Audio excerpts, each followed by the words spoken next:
Yo! Pressure has always been a staple on the channel, but I thought it would be a good time to rebuild, redevelop, and remaster a video covering overall pressure in Dragon Ball FighterZ with the help of WTG and Ken, with this Pressure 101 guide that'll tackle the physical and mental aspects of the game. Before we truly get started and dive deep, what exactly is pressure? This is a phase of the game that occurs whenever you get your opponent to block and begin your string. From here, the primary goal is to open them up, get a combo going since you want to kill the characters to win the game, of course. To actually begin pressure though, we have to cover the universal system mechanics of the game, which you already know but will be developed as we go over them, starting with the game's Gatling or chain system. This is where we cancel a move's recovery into another move. We have the ability to cancel the recovery of normals up to a set period of time where they're cancelable. These windows are known as cancel windows. With these cancel windows, we can link normals, your hits, into each other by pressing them right away to create a true block strings, which are strings that have no gaps, or manually press them later to leave gaps on purpose up to a certain degree. These Gatlins flow from lights to mediums to heavies, S buttons to special attacks. You can skip some, but you can't go backwards, only medium to lace in the air, with a few character specific examples like reverse beat state that some gain access to, giving them the ability to break this universal rule and go backwards. Auto combo 5LLL are treated like mediums to heavies, having to start from the first light, and most characters can repeat that first light jab by holding back light to repeat it twice. Every move has their own frame data. Startup is a number that indicates how quickly a normal comes out to hit, for example the fastest universal jab having a startup of 6 frames being a 5L. And once moves do land against block stun triggers, a state where opponents can't do anything but guard cancel until block stun runs out. This depends on the normal that increases as you go up from lights, but some characters have lights or mediums with heavy level of block stun or vice versa. And frame advantage, this number that indicates how advantageous or disadvantageous you are on block. Usually most grounded normal moves are negative on block, varying in value where the cutoff for being safe is up to -5 on block, because the value of 5 is smaller than the fastest normal in the game at 6 frames, giving you a frame to block on frame 1. Distances can alter frame data and even startup due to travel time, which can turn unsafe situations into safer buttons on block. Every move and specials have different properties and their frame data that is necessary to understand when it comes to stagger pressure. A typical true block string usually consists of 5LL, 5MM, 5H special all being pressed right after each other. Frame advantage of what ends the string here is most important, so in this typical string is the special, as that'll influence how opponents interact where we want it to be safer. For example, not only do some beams not true string, but in the corner as an ender are unsafe, preventing you from being able to block the opponent if they press, although it jails into vanish, which is another topic for later. And then you have other specials that keep you at a safer distance. Most characters do have at least one safe special, in which you typically see assist being called afterwards to extend a string once again. 5S here is interesting because it has a special property that lets them guard cancel reflect, but we'll keep this for later. Now, while every character is different and unique, I invite us to go past this into the realm of staggers. Block strings will be our home, necessary to fall back on when we experience doubt in order to at least end safely. Before we step outside of our comfortable home, we must first prep the mind though. The mental disposition of you and your opponent become critical, and this will be referred to as your spirit, as WTG calls it. This is your mental perception you both have on the game. Elevated spirit can lead to being antsy, aggressive, nervous, excited, all leading to physiological tension. On the other hand, your spirit might get too lax, becoming slow, sluggish due to a loss of focus, sometimes occurring when your mental state drops as you feel lethargic and depressed or preoccupied with other thoughts. The biggest key to pressure is being able to discern their spirit while keeping yours a mystery, taking into account all aspects of the game's situation at that moment. Because of this, pressure essentially becomes a living thing. You shouldn't cling onto any specific ideas, because if you do become too preoccupied and fixated on one aspect, your cracks in others will show. It's all about playing your opponent rather than playing their character. This will be brought up a lot as we learn stagger pressure, so let's get started. One of the big things with pressure is timings. We covered how frame data can influence timings, but timings in this sense refers to the specific intervals of our decisions. In this context, it refers to the spirit of our buttons, the length of time they're delayed or sped up by, where distances can influence timings. Timings is very dense, but to start off, we want to manipulate the timings for stagger pressure.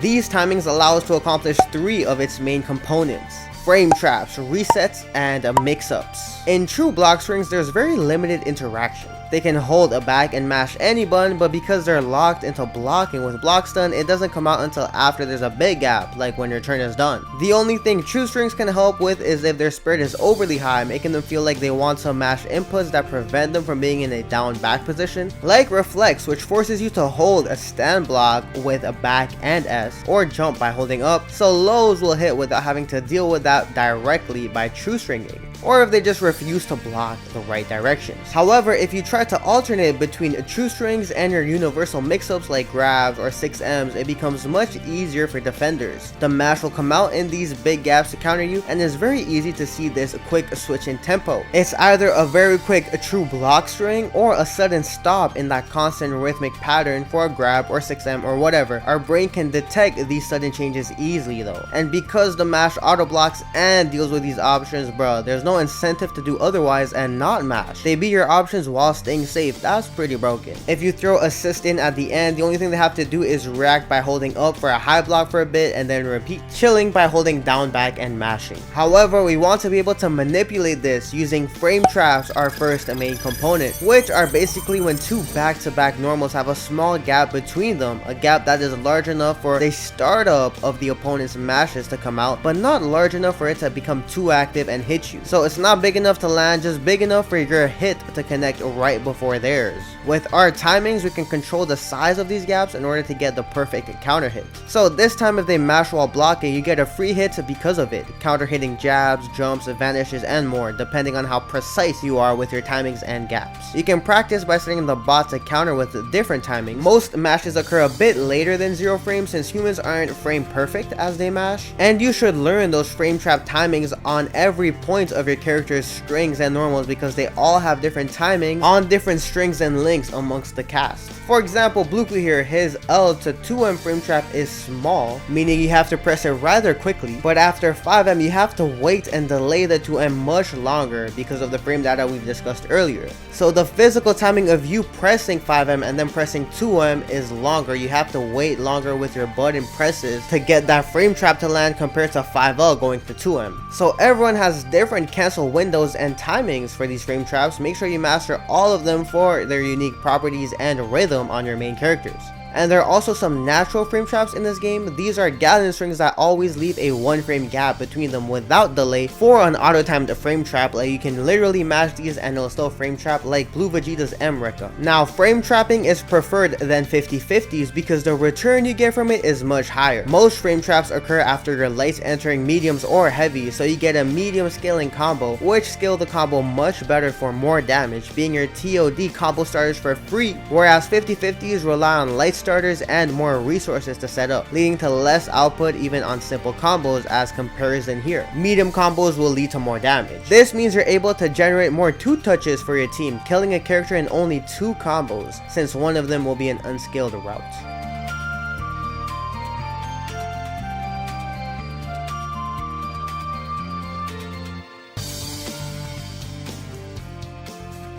You're able to counter that auto defense mash commonly seen online, forcing them to either interact in unfavorable windows or actually commit to blocking and reacting to you. If it keeps working and you're always landing a combo, then keep taking advantage of it, of course. Simple frame traps is enough to handle high-spirited, lower experienced players. The downside, however, is that a misplaced or mistimed frame trap can lead to a successful disrespect. Disrespect is whenever an opponent chooses an action to stop your pressure that leads to you getting hit or your turn ending, so you have to block, or returning back to neutral. Therefore, we need this timing to stay variable. The timings of your delays need to be tailored to the specific result you want in your opponents. No one answer fits all. All opponents are different. Some players mash right away, some are more strategic in their mashes and delay them, known as fuzzy mashing, so delayed mashing can still allow them to block, but that's where even more delayed frame traps can come in. Some alternate between these 2 timings on mashes, so you have to alternate your frame trap timings,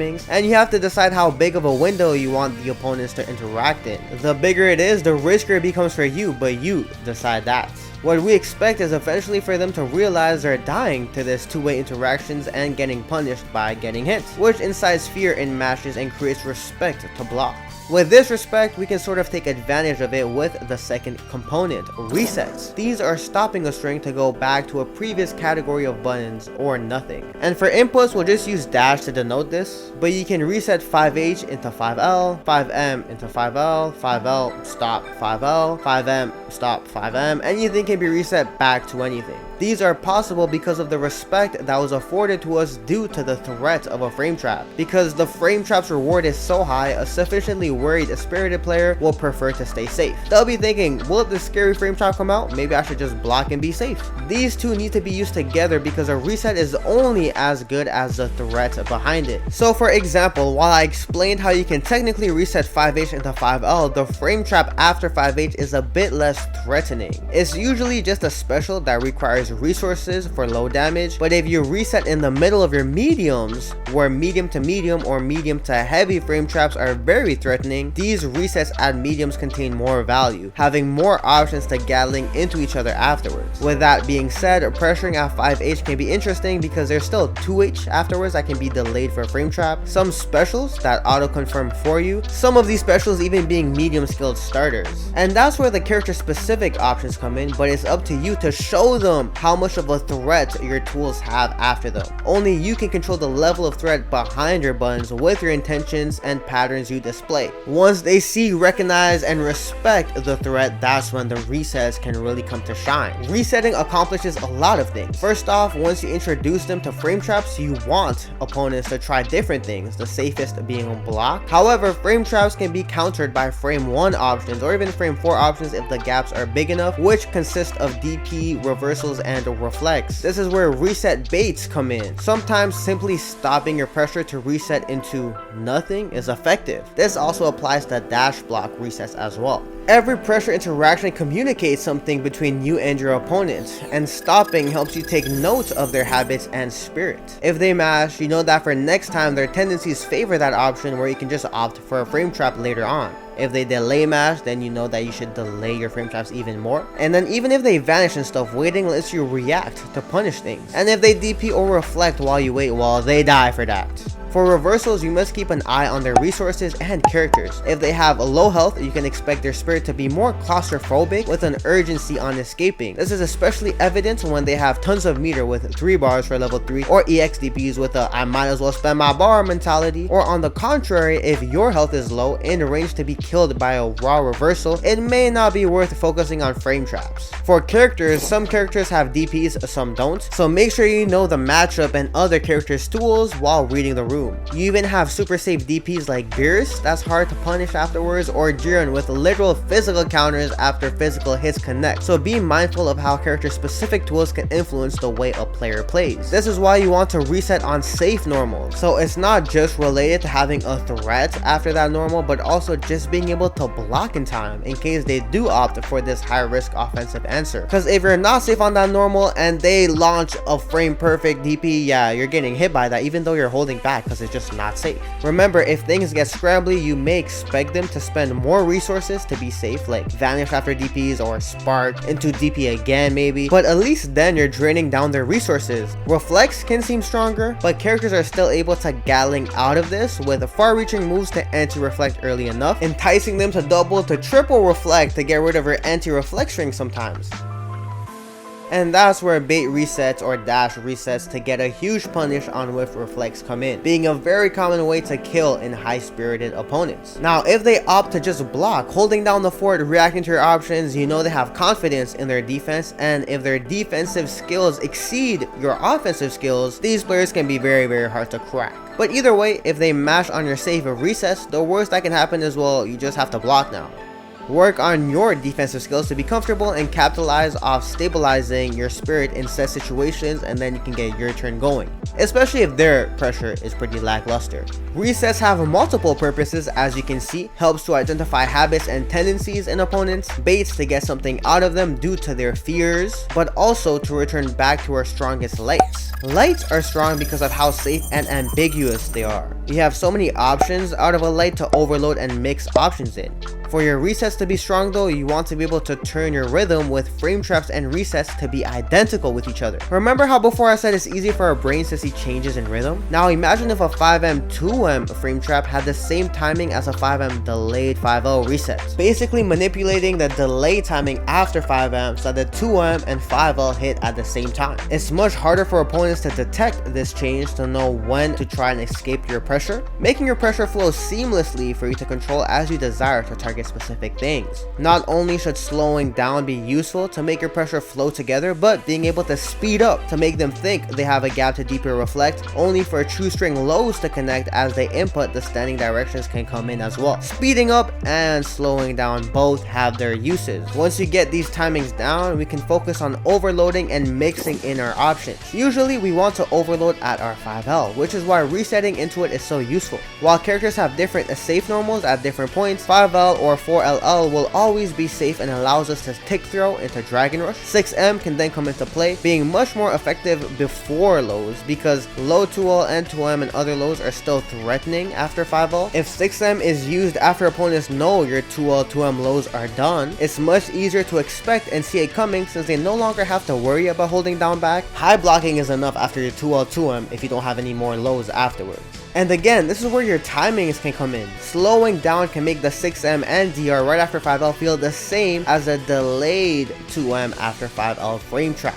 If you're able to trigger similar timings on all three of these options, including resets as a fourth option here technically, opponents will have a harder time understanding the start and end points of your string, feeling like they're blocking for forever, unable to identify differences and options as they'll be harder to react to since they all hit at the same timings if you so choose. So in this example, you have to press 5L DR right away, 5L 6M right away because they have some startup, but 5L 2M is the one that needs to be delayed to match the DR and 6M. This same logic applies to adding in IADs after 5Ls for cross-ups, overheads in the corners, or if they can block IAD cross-ups, same side options. And character specific things as well after 5L, all having different timings with different characters to make them kind of match each other. They become super effective once timings are manipulated to either camouflage or make them super obvious for some sort of trap that we'll build on later. These need to keep frame traps as the foundation though, never letting them know your next move in order to maintain ambiguity. So frame traps are your priority to land and then you can start overloading. This is why we don't want our spirit to be focused on one specific mix-up like always doing 6Ms. Not only does it become easier to deal with, but the outputs of these mix-ups are lower than our big 2M frame trap. 6M needs assists, DR combos are short, crossovers are skilled combos, etc. And of course, only focusing on doing mix-ups gives our opponents incentive to mash, which backfires on us if we don't frame trap. We kinda want them to be mashing so we can land our big 2Ms. I'll go more in depth with mix-ups another time to explore different layers, but I did want to note a few unique scenarios. Guard cancels. As we explained, once you're in block stun, the opponent can't interact at all unless they cancel block with guard cancels. These take multiple forms, pressing forward plus assist during block stun to tag out for a bar. This turns into a quick soft vanish solo, or forward plus a vanish for a hard vanish for 2 bars. And there's spark, your one-time resource. Usually these are used on very specific parts of pressure, like during locked-in phases such as 50-50s to avoid guessing, setups, and big sluggish normals. But how do we deal with these? The slower pace of staggers not only gave you frame trap gaps, but the gaps also stop their guard cancel attempts from registering on block stun, since there's a gap in the block stun. So when they input it out of block stun, only forward input comes out, as the assist is still locked until you've been out of block stun for a longer period of time. This is why you'll see people slightly walk forward sometimes during pressure at high level. They're holding forward to do forward plus tag or forward plus vanish to guard cancel, but only the forward part comes out in this small gap. But the slow tempo also allows you to control your following normals, up to the point where you're able to fully block guard cancels on reaction. If I go for very quick, very small frame traps, they end up guard canceling right on the startup of other normals since I'm pretty much mashing them. But if you slow down as the normal is ending before pressing your next normal, you're able to react and string into 2Hs or block, including vanish guard cancel, but the quicker solo version is harder, although it still allows you to vanish on reaction. And if they guard cancel way too late, you can just block down one easily. This applies on some multi-hitting moves that can be cancelled into 2H as well, like Kefla's 5M, but Vegito's 5L for example locks him in place. And there are also some very tight character specific things you can cancel into if they get a tight guard cancel going if you got that character mastery, but damn, those are kinda sick if you're like that, not gonna lie. And this applies to regular block strings. Just slowing down your comfort string instead of rushing through it by mashing the inputs is enough to keep it true while having more control over it, to handle guard cancels and other things, and you won't accidentally string into unwanted buttons, having more control over yourself. And there's also Spark, which is way stronger. That one needs to be baited, which can be done through shimmies revolving around spacing yourself, frame trapping from a distance, which is further explained in my pressure shimmy video. The last type of guard cancel is reflect guard cancel on key blast, and that's why 5S was broken down to be different earlier. Whenever a key blast lands, they're allowed to quickly guard cancel into reflect or even super dash as these go through key blast. Every time you fire a 5S, you give them a window to interact. There is no ambiguity to this tool. They know it's interactable regardless of the timing. This is why it's good to do 5S to 5H before your heavies or specials, as they frame trap super dashes after the key blast, even 2H being an anti-air, so even more flexible timings as a frame trap here. Or on the flip side, 5S into baits to bait reflect before getting into your more committal normals. And all this is just a mini key blast mind game. Most 5S are safe as well. Some characters have multiple, which can set up spacing stuff or be used at different points, like Blue Vegeta twice with 5S and 2S on different points of his string, where you can frame trap on the first key blast, you can bait on the second key blast, 5S, 5H, 2S into grab, and some have very unique ones with their whole separate set of options and mind games. Key blasts are very far-ranging tools as well, which can be helpful in other situations like to anti-reflect or set up unexpected jump scares, but this will be developed much more in the future. While there are already a lot of layers here to unpack, there are a few common mistakes people assume. First off, this type of pressure always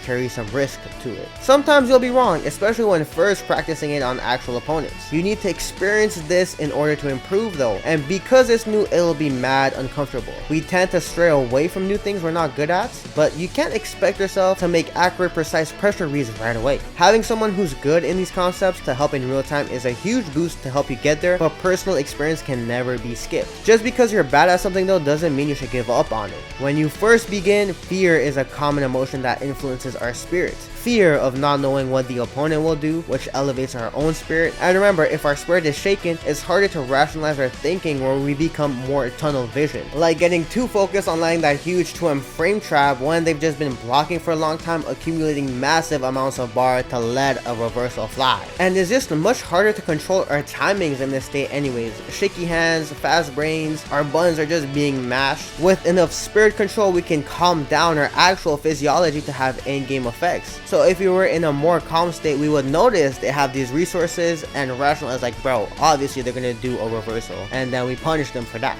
And the main reason why you shouldn't be afraid is you're the one in control. A lot of people assume this is a ton of guesswork, rock, paper, scissors, RPS, but it's not. You're picking up on human cues, situational cues like resources on both sides, character specific cues and options, and quickly evaluating them to come with the best decisions. However, the person blocking is always one step behind, whether they're reacting to mix-ups to block them or gambling on a reversal. The only person that knows what's gonna happen next is you, because you're the one pressuring. You control the outcome, you're the one that's targeting specific things. If you have a good read on your opponent's spirit and tendencies, try to target and bait that option out. However, because you're in control, that also means you can always go back home to your trusted block strings, safely ending or choosing how much you want to extend your pressure by, where you can just safely retreat and go back, bro. Sometimes you might feel confident in your pressure, but not in your spirit, in which again, it's better to just play it safe and not risk it. You're always in control of that. You decide how far you want to take your pressure. While it's a huge mind game with another human being, it's still just a skill, but a different type of skill, a mental skill. So what do I mean by this?